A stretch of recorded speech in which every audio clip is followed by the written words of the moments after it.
Merci Olivier. Il me semble que ce chef d'entreprise, compte tenu de tout ce qu'on lui demande de faire, on peut se poser la question, est-ce qu'il va y arriver? Est-ce qu'il va s'en sortir? Qu'est-ce qu'on pourrait faire pour l'aider? Alors pour commencer, une petite histoire.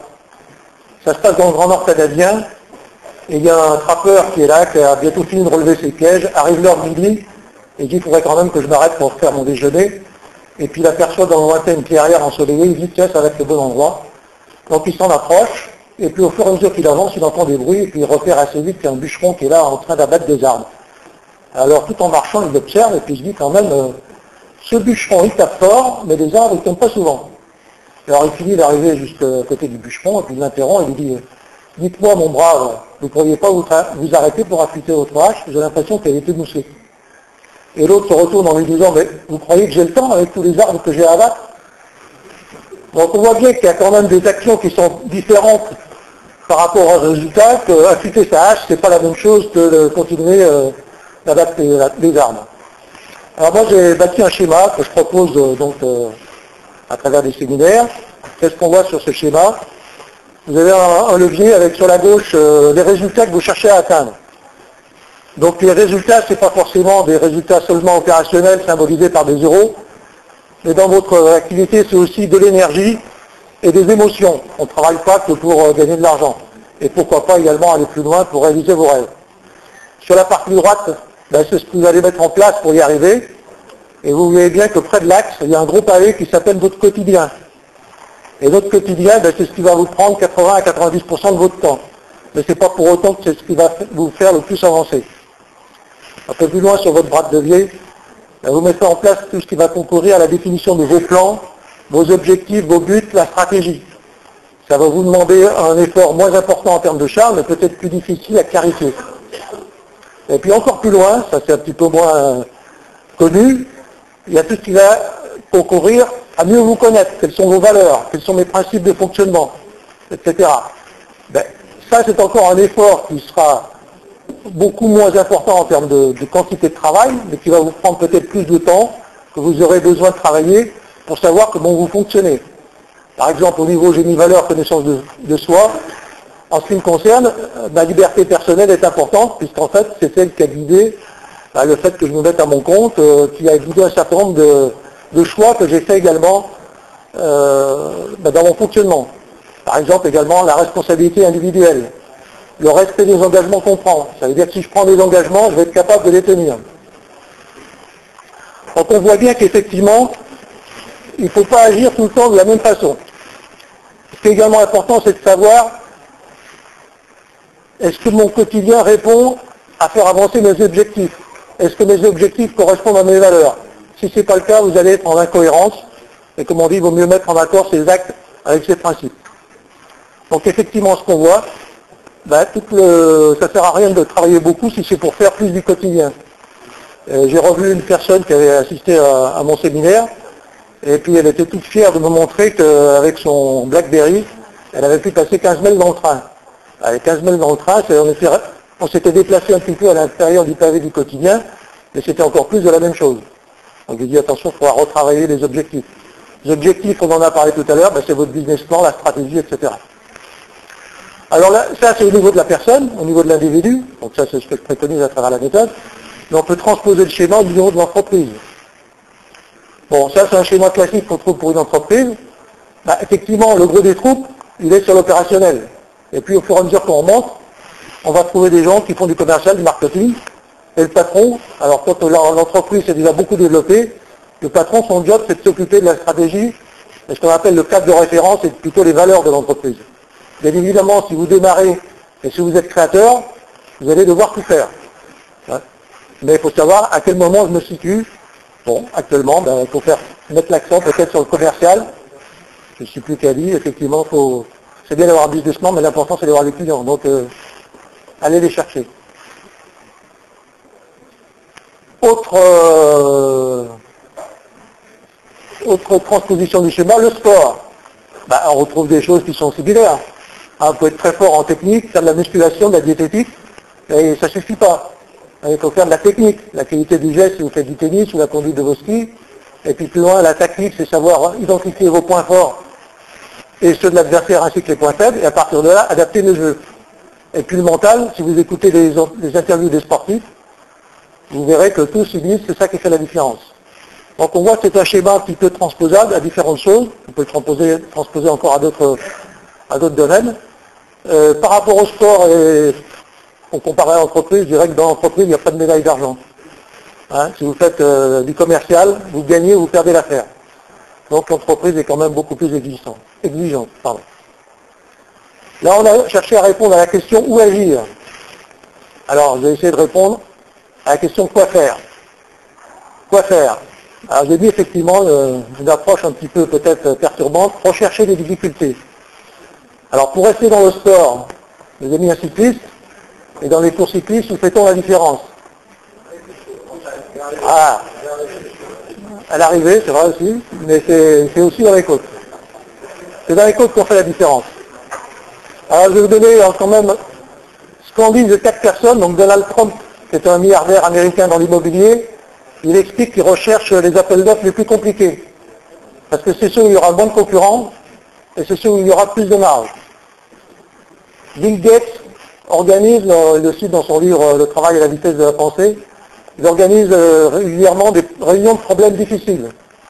Par opposition, j'ai vécu un cas concret j'assistais à un directeur de projet dans le pilotage de son projet, et puis il lance la réunion en disant, bon, on va commencer par ce point-là qui est le plus simple. Évidemment, on y a passé du temps et du temps et du temps. Quand on arrive à la fin de la réunion, les problèmes difficiles n'avaient pas été traités.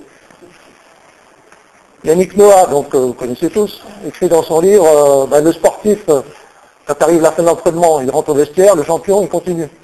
Et s'il trouve sur son chemin une route qui monte et une route qui descend, il prendra plutôt celle qui monte. Et De Gaulle avait dit, si tu hésites entre plusieurs voies, prends la plus difficile, c'est la moins encombrée.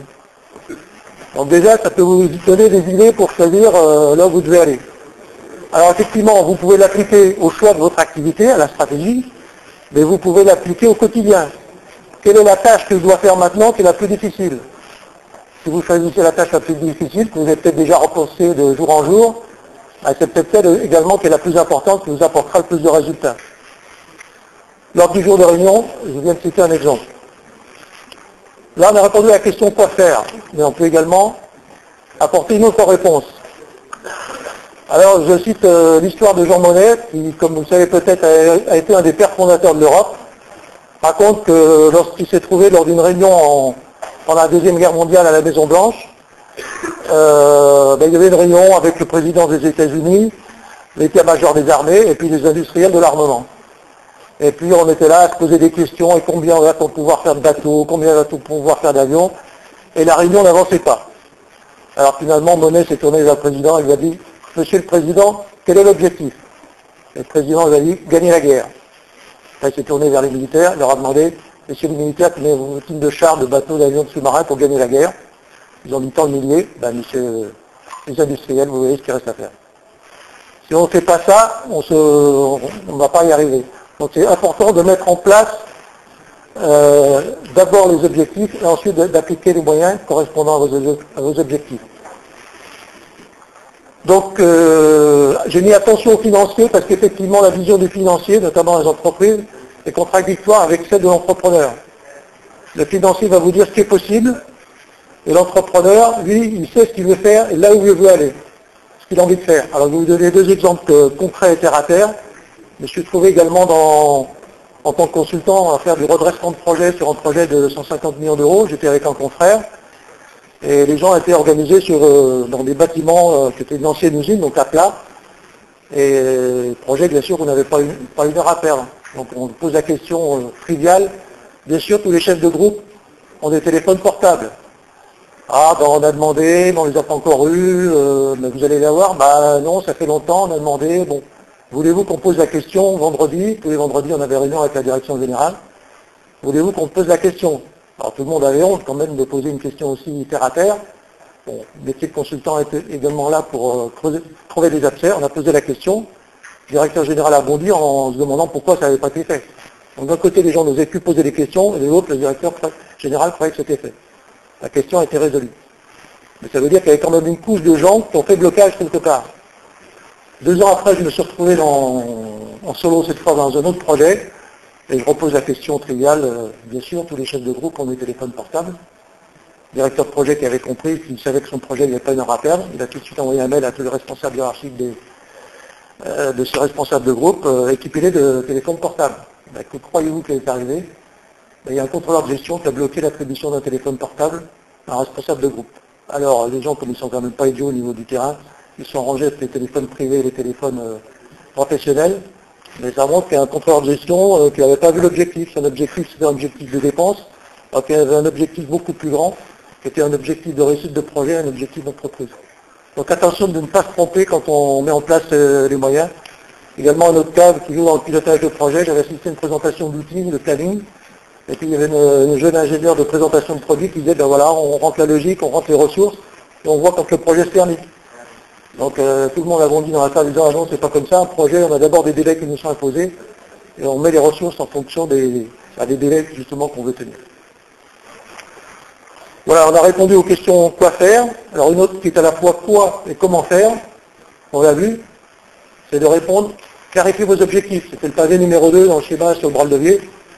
Alors pourquoi c'est intéressant? D'une part, parce que vous savez où vous allez aller, et puis en même temps, quand vous clarifiez vos objectifs, vous allez capter des informations de manière simple, sans faire d'efforts. Je ne sais pas si ça vous est arrivé de changer de voiture, mais quand on change de voiture, qu'est-ce qu'on voit dans la rue? On voit la même. Moi, ça m'est arrivé dans mon immeuble, on a fait le ravalement, qu'est-ce que j'ai vu? J'ai vu, tiens, là on ravale. Il n'y avait ni plus ni moins qu'avant, simplement mon attention avait été attirée par ça. Et quand j'ai expliqué ce point en séminaire, il y a une participante qui m'a dit, ah bah oui, ça me rappelle, quand j'étais enceinte, j'ai vu des femmes enceintes partout. Et lors d'une autre session, il y en a un qui a dit, bah oui, moi c'est les poussettes, parce que moi j'ai une poussette, et je vois des poussettes partout. Donc à partir du moment où vous clarifiez vos objectifs, votre attention, votre cerveau va être attiré, vous allez avoir des antennes qui sortent, et vous allez voir des choses auxquelles vous ne prêtez pas attention avant. Donc vous allez obtenir des réponses directement en rapport avec vos objectifs. J'avance un peu plus vite. Autre point important maintenant sur le comment faire, je vous invite à distinguer l'action des résultats.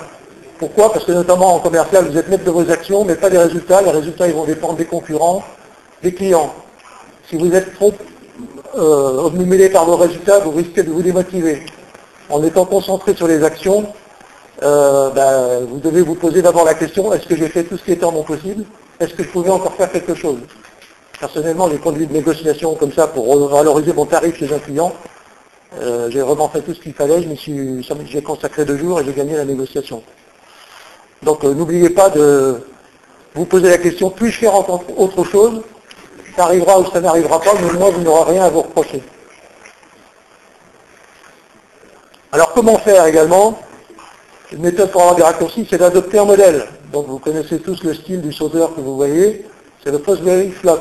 Fosbury a été le premier athlète à sauter de cette façon, il a été champion olympique, qu'est-ce qu'ont fait les autres derrière? Ils l'ont imité. Et pourquoi ils l'ont imité? Parce que c'était faisable, et qu'en même temps ils amélioraient la performance. Donc savoir adopter un modèle, c'est vrai, parce que moi quand je préconise la méthode, c'est ce que je dis aux gens, adopter cette méthode, elle va vous aider. Mais vous pouvez également adopter un modèle d'activité. Par exemple, je vois que une entreprise de nettoyage ça marche, je vais créer une société de nettoyage. Ou je vais créer un cabinet d'architecte. Ou j'ai entendu tout à l'heure créer une société qui traite les déchets. Pourquoi? Parce que ça a l'air de marcher, puis moi je saurais bien faire. Donc vous n'êtes pas obligé non plus de penser à la fameuse idée miraculeuse du nouveau produit, l'innovation. Ça c'est également aussi un raccourci. Et puis je crois qu'il y a des gens du Clénam, donc je crois qu'on a dit que c'était peut-être pas pour tout de suite de reprendre une entreprise, mais reprendre une entreprise, c'est également un raccourci pour gagner du temps. Alors dernière condition, comment faire pour y arriver?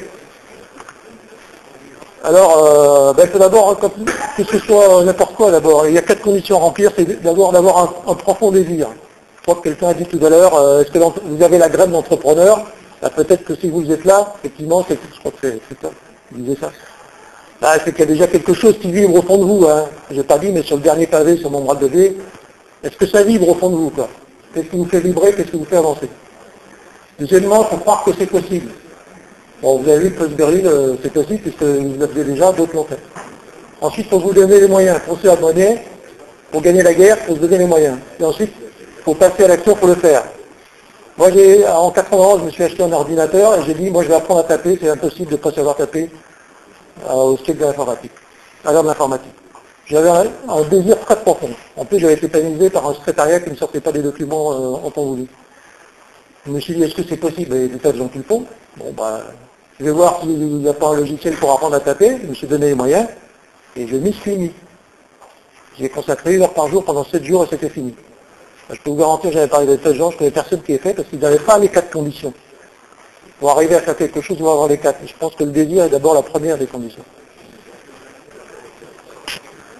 Voilà, en conclusion, donc, par rapport à gérer ses priorités et son temps, pensez à ne pas forcément travailler plus, mais à déplacer les efforts. On a vu sur le bras de levier, il fallait penser à pas forcément faire plus de la même chose du quotidien, hein, mais peut-être sélectionner du difficile, clarifier vos objectifs, adapter vos moyens en fonction de vos objectifs, prenez des modèles, et puis surtout, passez à l'action, agissez.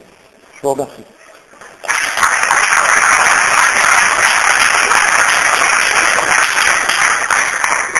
Merci Daniel. Avec posé une question du temps remarquable à la Comme on peut applaudir encore une fois.